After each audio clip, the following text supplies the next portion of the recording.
ओम नमो भगवते वासुदेवाय। ओम नमो भगवते वासुदेवाय। ओम नमो भगवते वासुदेवाय। श्रीमद् भागवतम स्कंद 11 अध्याय 10 श्लोक क्रमांक 20। क्वन्वर्थ सुखयत्येनं कामो वा मृत्युरन्तिके आघातं नियमानस्य वध्यस्येव न तुष्टिदः। अनुवाद एवं तात्पर्य श्रील प्रभुपाद के शिष्यों द्वारा। मृत्यु कदापि सुखद नहीं है, और क्योंकि प्रत्येक व्यक्ति उसी एक व्यक्ति की तरह से है जिसे मृत्युदंड दिए जाने के लिए ले जाया जा रहा है, जिसकी कोई संभावना नहीं है कि वो किसी भी प्रकार के भौतिक विषय से या उससे मिलने वाले सुख से सुखी हो सके।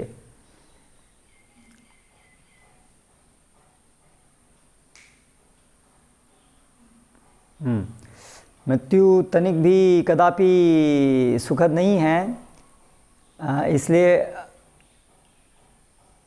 क्योंकि हर व्यक्ति उस व्यक्ति की तरह से है जिसे मृत्युदंड दिया जाने वाला है, तो किसी की भी क्या संभावना है कि वो किसी भौतिक विषय से या उससे मिलने वाले सुख से सुखी हो सके। तात्पर्य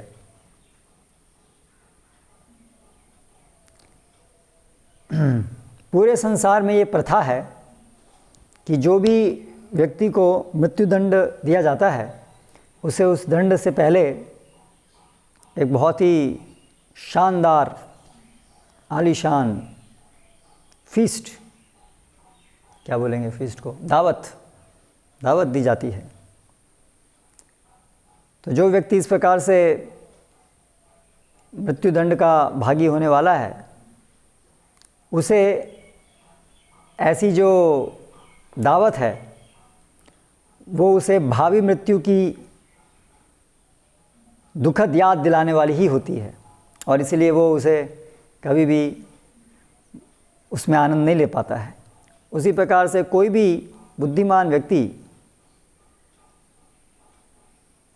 इस भौतिक जीवन से कभी संतुष्ट नहीं हो सकता है, क्योंकि मृत्यु उसके नज़दीक उपस्थित है और कभी भी उसे मार सकती है। अगर कोई व्यक्ति अपने कमरे में रह रहा हो और उस कमरे में ही साथ में एक जहरीला सांप भी हो,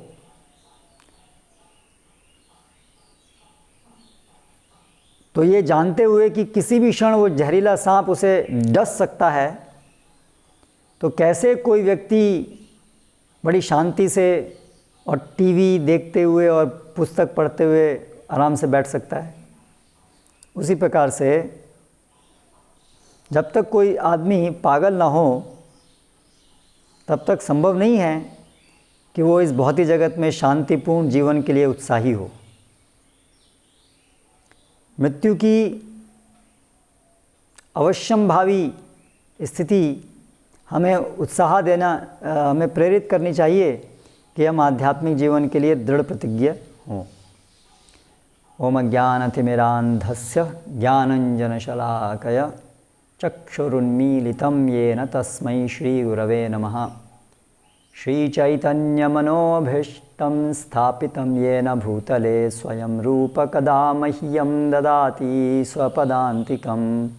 वन्देऽहं श्रीगुरो श्रीयुतः पदकमलं श्रीगुरून् वैष्णवांश्च श्रीरूपं साग्रजातं सहगण रघुनाथान्वितां तं सजीवं साद्वैतं सावधूतं परिजनसहितं कृष्णचैतन्यदेवं श्री राधा कृष्ण पादान सहगण ललिता श्री विशाखान्वितांश्च।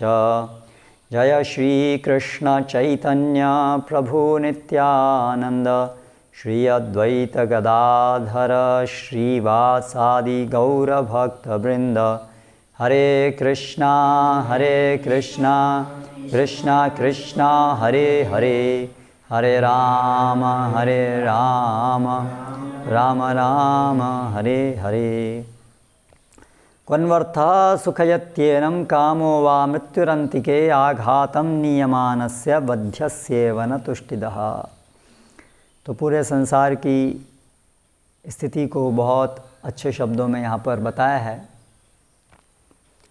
कि जिस प्रकार से जिसको फांसी लगाए जाने वाली होती है उसे बहुत उससे अच्छा खाने को दिया जाता है, लेकिन वो जो खाना है वो उसे कभी भी आनंद प्रदान नहीं करता, क्योंकि वो उसे याद दिलाता है कि ये खाना किस लिए दिया जा रहा है, ये मरने से पहले दावत दी जा रही है, तो उसको उसके मरने की याद दिलाता है। और जहाँ मरने का स्मरण हो, जहाँ मृत्यु नज़दीक हो, जहाँ दिख रही हो, तो वहाँ कभी भी कोई भी चीज़ इस प्रकार से हमें सुख प्रदान नहीं कर सकती, क्योंकि मृत्यु बड़ी ही दुखद वस्तु है। हर देहधारी के लिए मृत्यु बहुत ही दुखद वस्तु है। इससे मृत्यु बहुत बड़ा वरदान है जीव के लिए। करेक्ट। मृत्यु हमें आध्यात्मिक जीवन के लिए प्रेरित करती है। कोरोना में लोग थोड़ा कुछ जागृत हुए थे कुछ समय मृत्यु नज़दीक से देखने के कारण। तो जब मृत्यु नज़दीक दिखती है तो व्यक्ति विवश होता है सोचने के लिए कि ये जगत तो बेकार है, इसमें तो दुख ही दुख है, अचानक सब छोड़ के चले जाना है तो क्या फ़ायदा है, इस जगत में हम क्या कर रहे हैं फिर। ऐसा हमको वो सोचने के लिए मजबूर करती है मृत्यु।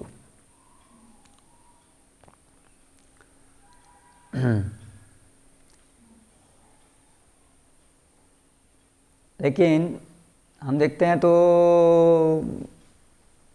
माया ग्रसित जीव तो मृत्यु निकट होते हुए भी उसका अनदेखा करते रहते हैं। जैसे कि महाभारत में वो यक्ष का जो प्रश्न था, सबसे आश्चर्यजनक चीज़ क्या है, तो युधिष्ठिर महाराज ने यही उत्तर दिया था, अहनि अहनि भूतानि गच्छन्ति यमालयः शेषावर स्थावर इच्छन्ति कुताश्चर्यतः परम। हर दिन लोग देखते हैं कि लोग मर रहे हैं, अहनि अहनि हर रोज़ प्रतिदिन, गच्छन्ति यम आलयः यम के आलय में जा रहे हैं, यानी कि मर रहे हैं। शेषावर स्थावर इच्छन्ति, शेष स्थावर इच्छन्ति, जो बचे हुए हैं वो इच्छा करते हैं, वो ऐसा सोचते हैं कि हम कभी यम आलय नहीं जाएंगे। किम आश्चर्य कुतः परम अतः परम, इससे अधिक बड़ा आश्चर्य और क्या हो सकता है। जब सब जा रहे हैं तो आप भी जाएंगे, लेकिन फिर भी उनको ये ऐसा लगता है कि किस तरह से हमारे साथ ही ऐसा नहीं होगा, हम मृत्यु से बच जाएंगे, या हम तो मृत्यु से अभी हमारी मृत्यु जल्दी नहीं आएगी, अभी तो बहुत समय है। इसलिए इस आश्चर्य की वजह से सब लोग उत्साही रहते हैं भौतिक जीवन के प्रति।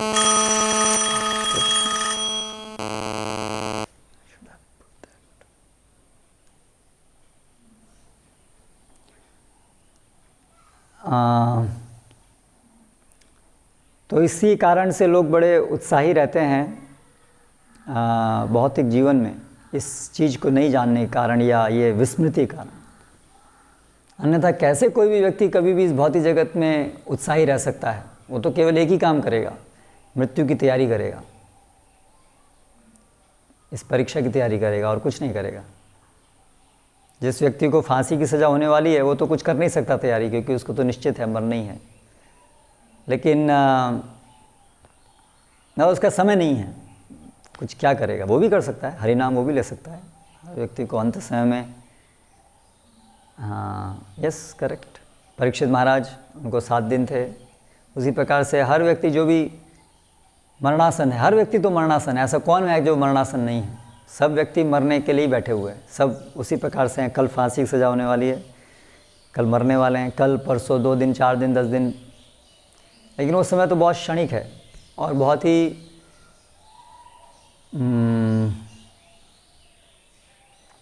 क्या कहेंगे, अनप्रेडिक्टेबल। हमें पता नहीं कितना है, इसलिए एक ही काम होना चाहिए जीव का कि ये मृत्यु आने से पहले मृत्यु पर विजय प्राप्त करना, यही एकमात्र कर्तव्य होना चाहिए सब जीव का। यानी कि इस भौतिक जगत में मिथ्या सुख ढूंढने का प्रयास तो बिल्कुल निरर्थक है, क्योंकि ये जगत को छोड़ के जाना है, तो इस जगत में कहाँ क्यों हम सुख ढूंढें, क्यों यहाँ रहने की प्लानिंग करें, यहाँ रहना ही नहीं है, यहाँ से छोड़ के जाना है इसको। तो इसलिए इससे जितना हम इस जगत में भोग करने का प्रयास करते हैं, उतना इस जगत से हमारी आसक्ति बढ़ती जाती है। तो आसक्ति बढ़ती जाती है तो उतना ही हमारी विस्मृति होती जाती है कि मृत्यु आने वाली है। हम सोचते हैं, हम सुख अनुभव करते हैं, और सुख अनुभव करते हैं तो फिर भूल जाते हैं कि मृत्यु आने वाली है, और फिर उसकी तैयारी नहीं करते हैं, और फिर एक दिन अचानक मृत्यु आ जाती है, और फिर हम बिना तैयारी के मर जाते हैं। और जब बिना तैयारी के मरेंगे तो क्या होगा? पुनरपि जननम पुनरपि मरणम पुनरपि जननी जठरे शयनम, फिर दोबारा से जन्म होगा, फिर दोबारा से वही चक्कर चलेगा। तो इससे बड़ा आश्चर्य, इससे बड़ी मूर्खता और क्या हो सकती है जीव के लिए, जिसके पास ये मौका है कि अभी वो बार बार जन्म मृत्यु में नहीं घुसे, निकल जाए यहाँ से हमेशा के लिए, वापस अपने घर चला जाए। उसको ये मनुष्य देह प्राप्त हो गई है। लब्ध्वा सुदुर्लभम इदम बहु संभवान्ते अर्थदम अनित्यमपीह धीरा, मानुष्यम अर्थदम अनित्यमपीह धीरा, तूर्णम यतेत न पतेत अनुमृत्यु यावन निश्चयसाय विषय खल सर्वतः स्यात्। इतना दुर्लभ मनुष्य जीवन प्राप्त किया, लेकिन उसमें भी इंद्रिय भोग के पीछे ही गए तो बेकार हो गया। इसलिए जब तक ये शरीर है, कुशलः भवम आश्रितः, जो इस जन्म मृत्यु के चक्र में गिरा हुआ है, तो ऐसे गिरे हुए व्यक्ति में जो बुद्धिमान है, उसे चाहिए कि वो पूरी शक्ति लगाए। जब तक ये शरीर पौरुषम यावत, जब तक ये मनुष्य शरीर है और अपुष्कलम, जब तक ये कमज़ोर नहीं हुआ है, जब तक इसमें कुछ शक्ति शेष है, जल्दी से जल्दी तब तक उसे मृत्यु पर विजय प्राप्त कर लेनी चाहिए। आजकल तो लोगों के शरीर बहुत जल्दी ही खराब हो जाते हैं, बहुत जल्दी बीमारियां लग जाती हैं, मानसिक रोगों से ग्रस्त हो जाते हैं, डिप्रेशन और बहुत सारी समस्याएं आज समाज में चल रही हैं। शरीर कमजोर, कैंसर, और अभी ये सब नई नई पेंडेमिक, पता नहीं कब क्या, बहुत जल्दी अभी तो लोगों की आयु और अधिक अनिश्चित हो गई है। रोड ट्रैफिक एक्सीडेंट्स, आए दिन कितने लोग ट्रैफिक में मरते हैं। तो ये समझते हुए हमें भौतिक जगत में जितना केवल ज़रूरी है, कम से कम में जितना काम चल जाए उतने में अपना काम चला लेना चाहिए, जिससे हमारी शक्ति समय उसमें व्यर्थ ना जाए। तत्प्रयासो न कर्तव्यो यदायु अव्ययः परम। प्रहलाद महाराज अपने सहपाठियों को बोलते हैं कि इसलिए ये भौतिक इंद्रिय सुख के जो विषय हैं, इसमें तत्प्रयास होना कर्तव्य, उस प्रयास में मतलब जिससे आयु का व्यय होता है। लेकिन जो समय जन्म मृत्यु के चक्र से निकलकर भगवान के धाम में, भगवान के शुद्ध भक्त बनने में, सेवक बनने में लगती है, वो आयु का व्यय नहीं है, वो आयु का सदुपयोग है, वो समय का सदुपयोग है। इसलिए आयुर हरति वै पुंसाम उड्डयनस्तौ हितनसौ। हर दिन सूरज उगता है, अस्त होता है, और आयु हरता रहता है। केवल उसकी नहीं हरता है जो हमेशा भगवान के गुणगान में रत रहता है, उसकी आयु कम नहीं हो रही है। क्योंकि उसका समय का व्यय नहीं हो रहा है, उसका समय का तो उपयोग हो रहा है भगवान के साथ नित्य संबंध स्थापित करने में। इसलिए जो भी समय हम भगवान के साथ अपने संबंध को स्थापित करने में लगाते हैं, अर्थात भक्ति समय में लगाते हैं, चाहे वो हरिनाम करने के माध्यम से हो, चाहे भगवान के लिए नैवेद्य बनाने के माध्यम से हो, चाहे भगवान की अर्चा विग्रह की पूजा करने के माध्यम से हो, चाहे भगवान के लिए अलग अलग प्रकार की सेवाओं में लक्ष्मी उपार्जन करने में हो, ये सब जो भी कार्य हैं, जब तक वो भगवान पर केंद्रित हैं, उनका केंद्र भगवान की सेवा है, तब तक वो सब समय, वो सब शक्ति का सदुपयोग है, क्योंकि उससे हमारा भगवान के साथ संबंध स्थापित हो रहा है। तो इसलिए वो नित्य जीवन में हम प्रवेश कर रहे हैं उस समय के उपयोग करके। इसलिए वो समय का व्यय नहीं है, वो समय का परम उपयोग है, सही उपयोग है बिल्कुल। लेकिन उसके अलावा जो भी कुछ हम समय निकालते हैं अनावश्यक बातचीत करने में, अनावश्यक सोचने में, अनावश्यक सोने में, अनावश्यक चीज़ों को इकट्ठा करने में, आवश्यकता से अधिक चीज़ों को इकट्ठा करने में, सब कुछ वो केवल समय का अपव्यय है, बहुत बड़ा नुकसान है हमारा। चाणक्य पंडित कहते हैं ये जो समय है, एक क्षण भी जो निकल जाता है, वो सोने की कितनी भी आप मोहरें दें तो भी उससे आप खरीद नहीं सकते हैं। एक बार जो समय चला गया आपके जीवन का, तो सबसे बहुमूल्य लोगों के पास क्या है? ये समय सबसे बहुमूल्य है। लोग सोचते हैं उनके पास बैंक बैलेंस है, कार है, बंगला है, ये उनकी कीमती चीज़ें हैं, और समय को ऐसे बहाते हैं टीवी देखने में, ब्राउजिंग करने में, यूट्यूब पर बहुत सारे बेकार की चीज़ें देखने में। करेक्ट? इतना कीमती चीज़ को लुटा रहे हैं, फेंक रहे हैं, और जो चीज़ की कोई कीमत नहीं है वो तो केवल मूर्खतावश हम इन चीज़ों की कीमत सोचते हैं। गाड़ी, बंगला, ये क्या कीमत है इसकी? इससे हमें क्या प्राप्त होगा? आत्मा को लिए कुछ प्राप्त नहीं होने वाला इससे। इसका केवल उपयोग है जब तक ये शरीर है, तब तक शरीर को अगर हम उपयोग कर रहे हैं भगवान की सेवा में, तो शरीर को टिकाने के लिए जितना उपयोग है इसका उतना ही उपयोग है। वो उपयोग सही है, लेकिन उसके अतिरिक्त तो और कोई उपयोग नहीं है। तो इसलिए हमारा जो सबसे बहुमूल्य चीज़ जीवन में है वो तो ये समय है हमारे पास, मनुष्य जीवन में जो समय है। तो इसलिए समय का उपयोग भगवत साक्षात्कार के लिए होना चाहिए।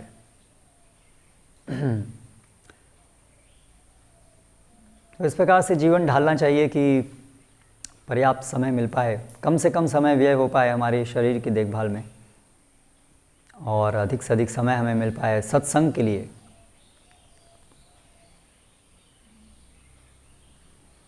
सत्संग में भगवान की सेवा, ये सबसे पहला कदम है। श्रवणम, नियमित रूप से बैठ के सुने।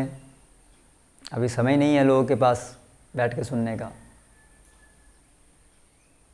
इसलिए सारा समय सुनते हैं। श्रोतव्यादीन राजेंद्र नृणाम संति सहस्रशः पश्यताम आत्मतत्त्वं गृहेषु गृहमेधिनाम। सब लोग व्यस्त हैं सुनने में व्यर्थ की चीज़ों को, इंद्रिय भोग, इंद्रिय विषयों की चीज़ों को। अभी हम लोग कल फ्लाइट से आए तो बहुत पैसा सब खर्च करते हैं, फ्लाइट से आते हैं, बड़े महत्वपूर्ण काम, तथाकथित रूप से बड़े महत्वपूर्ण काम करते हैं, बड़े बिजी हैं, लेकिन सबका उनका चेतना तो वही है, आहार निद्रा भय मैथुनम। चाहे वो बाह्य दृष्टि से कितने भी बड़े लगते हों व्यक्ति, संसार में सब यही चेतना में है, आहार निद्रा भय मैथुनम। इन चार चीज़ों के लिए ही प्रयासरत हैं। निश्चयसाय, जीवन की परम सिद्धि, जन्म मृत्यु के चक्र से निकलना, इसके लिए कोई भी विचार नहीं करता है। इतने व्यस्त हैं, इतनी अपनी बुद्धि को लगा रहे हैं, बड़े बुद्धिमान हैं, इतने बड़े बड़े कार्य करते हैं, इतनी बड़ी बड़ी बिल्डिंग बनाते हैं। कितनी बुद्धि चाहिए इतनी बड़ी बड़ी बिल्डिंग बनाने के लिए, पूरा ऑर्गेनाइज करने के लिए, पूरा देश और बड़ी बड़ी चीज़ें। लेकिन सब बड़े से बड़े मूर्ख हैं, क्योंकि सबसे जो पहली चीज़ समझने की है वो नहीं समझते। इतना सब बड़ा बड़ा काम किया, लेकिन सबसे पहली चीज़ नहीं समझी गई, भाई कल मृत्यु होने वाली, उसके लिए क्या करोगे, वो नहीं समझ रहे। तो वही कथा है, बड़ी बहुत अच्छी कहानी है, बनाई हुई कहानी। वो व्यक्ति जो बहुत पढ़ लिख करके गांव वापस आया और अपने घर जाने के रास्ते में एक नदी पार करनी थी, तो एक नाविक को उसने बुलाया, मुझे नदी पार करा दो। तो ठीक है। और फिर वो नाविक से पूछने लगा बीच में कुछ विज्ञान के विषय में, तुमको ये विज्ञान आता है क्या, पक्षियों का विज्ञान आता है क्या, पक्षी कैसे उड़ते हैं, तुम्हें पता है इसका विज्ञान क्या है? उसने बोला मुझे तो ये नहीं पता है। अरे तुम्हारा जीवन 25% ख़राब हो गया। ये नाव चलती कैसे है, इसका जो शक्ति है, पानी में कैसे तैर रही है, उसका तुमको विज्ञान पता है क्या? ये भी नहीं पता है, मतलब 50% ख़राब हो गया। अच्छा, फिर बादल आ गए, बादल कैसे बनते हैं तुमको पता है, कैसे क्या कैसे पानी उड़ता है, बादल कैसे बनते हैं? बोला नहीं पता है। तुम्हारा 75% जीवन बेकार हो गया।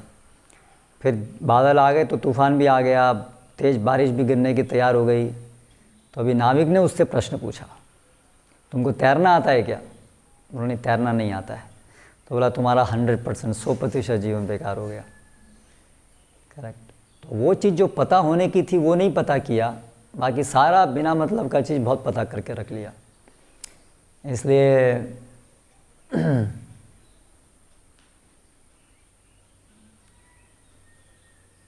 दुर्जन परिहर्तव्यम,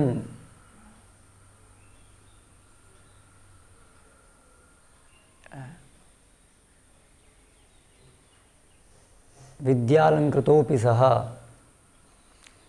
मणिना भूषिता सर्प किमसौ न भयंकरः।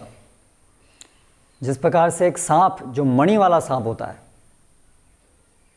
क्या वो भयंकर नहीं होता है? क्योंकि उसको मणि बड़ी सुंदर मणि है, इसकी वजह से क्या वो सांप अभी भयंकर नहीं रह गया है? नहीं, वही तो वो और भयंकर होता है। तो उसी प्रकार से जो दुर्जन हैं, जो भगवान के भक्त नहीं हैं लेकिन विद्यालंकृतोऽपि सः, लेकिन बड़े विद्यावान हैं, बहुत एजुकेशन है उनके पास, बहुत भौतिक सिद्धियां हैं उनके पास, लेकिन भक्त नहीं हैं, तो वो ऐसे ही हैं जैसे कि मणि वाला सांप। तो वो भी उनसे दूर रहना चाहिए। वो अपना नुकसान कर रहे हैं, सबका नुकसान करेंगे। तो इसी प्रकार से भौतिक जगत में जो भी प्रगति है, जिसका उद्देश्य इंद्रिय भोग करना है, वो मंडनम लोकरंजनम, वो ऐसे ही है जैसे शव को सजाना। एक और मूर्ख था, शव को सजाना। अरे भाई प्राण निकल गया, अब इसको सजाने से क्या फ़ायदा है, इसको तो जलाओ। तो ऐसे ही ये भौतिक जगत में प्रगति करना ऐसे ही है, शव को सजाना। क्योंकि भौतिक जगत मतलब शव, भौतिक चीज़, हर चीज़ शव जैसी है। मृत्यु, वो तो मृत है, हर चीज़ भौतिक मृत है, हमेशा से ही मृत है। तो उसको सजाने से क्या फ़ायदा होगा?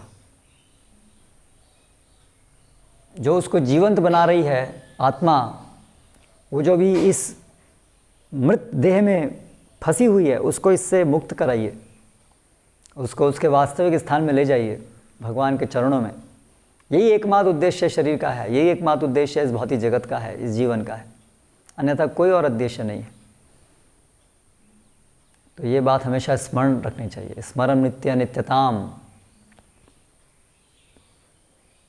त्यज दुर्जन संसर्गम, भज साधु समागमम, कुरु पुण्यमहोरात्रम, स्मर नित्य नित्यताम। चाणक्य पंडित कहते हैं 4 चीज़। त्यज दुर्जन संसर्गम, दुर्जन के संसर्ग को हमेशा त्यागो। भज साधु समागमम, साधुओं के संग को हमेशा हमेशा इच्छा करो। दिन रात पुण्य करो और हमेशा स्मरण रखो कि जीवन अनित्य है।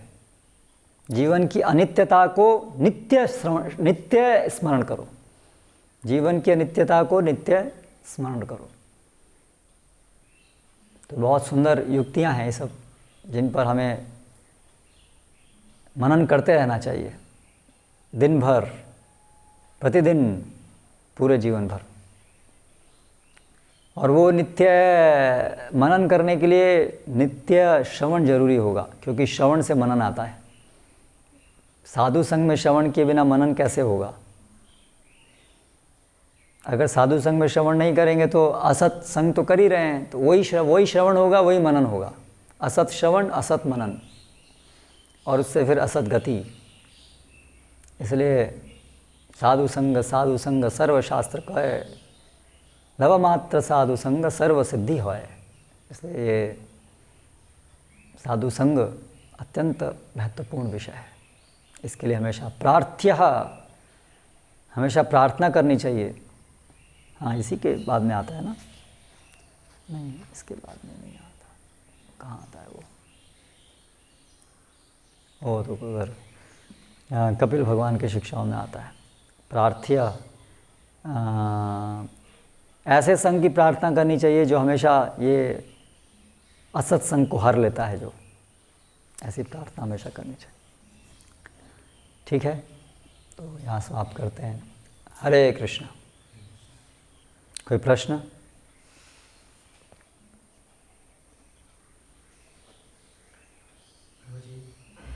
हम लोग तो जानते हैं कि आत्मा और शरीर दोनों मतलब दूसरा है, लेकिन ये अनुभव नहीं होता है।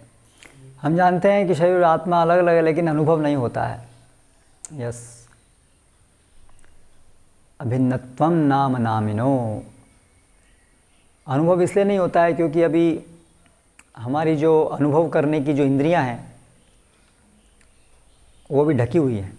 अगर आप हाथ में दस्ताना पहन लेंगे तो आपको सर्दी, कोई चीज़ ठंडी है, कोई चीज़ गर्म है, उसका अनुभव नहीं होता है ना। करेक्ट? बिना दस्ताने के आप टच करेंगे तो तुरंत आपको बोध होगा, हाँ ये ठंडा है, ये गर्म है। लेकिन दस्ताने पहन लेंगे तो नहीं पता चलेगा। तो क्या हुआ कि आपकी जो इंद्रिय थी उसके ऊपर वो ढक गई, इसलिए उसकी जो अनुभव करने की क्षमता है वो अभी नहीं है। तो पहले आपको उसको दस्ताने को निकालना पड़ेगा, तो आप अनुभव करेंगे। तो ऐसे ही हमारी जो ये इंद्रिय है, अंतःकरण, आध्यात्मिक मन, आध्यात्मिक बुद्धि, उसके ऊपर ये भौतिक बुद्धि, भौतिक मन का आवरण चढ़ गया है। तो शुद्ध आध्यात्मिक इंद्रियों से आत्मा की अनुभूति होती है। शुद्ध चेतना में हम अपने को देख पाते हैं। हमारी जो चेतना है वो एक दर्पण की तरह से काम करती है। जैसे हम दर्पण में अपने को देखते हैं, तो ऐसे ही जब चेतना बिल्कुल शुद्ध होती है, जब उसमें कोई कलमश नहीं होता है, भौतिक कलमश, उस चेतना में आत्मा अपनी स्वरूप को स्पष्टता देख पाती है कि मैं आत्मा हूँ, मैं शरीर नहीं हूँ, मुझे जगत से कुछ लेना देना नहीं है, मैं भगवान का दास हूँ। लेकिन जब ये चेतना मलिन हो जाती है भौतिक आसक्तियों के कारण, तो फिर हम उस मलिनता के कारण उस अभी चेतना में हम देखते हैं अपनी दूसरी पहचान कि मैं शरीर हूँ, मैं भोगता हूँ इस जगत का। और हम अपनी पहचान फिर उस चीज़ से देखते हैं जो हम उसमें देख रहे हैं, अभी मलिन कांच में देख रहे हैं, तो हम सोचते हैं यही मैं हूँ। तो उससे हमारी जगत में आसक्ति हो जाती है। इसलिए अपने को नहीं देख करके हम अपना गलत रूप देखते हैं। अगर शीशा जो है वो टेढ़ा मेढ़ा है, तो उसमें जो हमारी, जैसे आपका शीशा जो रूम में है वो भी थोड़ा टेढ़ा है ना, तो उसमें शक्ल देखेंगे तो ऐसे बैंड दिखती है। तो ऐसे ही अभी हमारा ये जो चेतना है वो मलिन है, तो इसलिए वो गलत चित्रण दे रही है कि तुम भोगता हो, ये जगत तुम्हारा है। तो इसलिए हम अपने को नहीं पहचान पा रहे हैं, इसलिए वो अनुभव नहीं हो रहा है। इसलिए अनुभव कैसे होगा? चेतना की शुद्धि से अनुभव होगा। चेतना की शुद्धि कैसे होगी? भक्ति से होगी।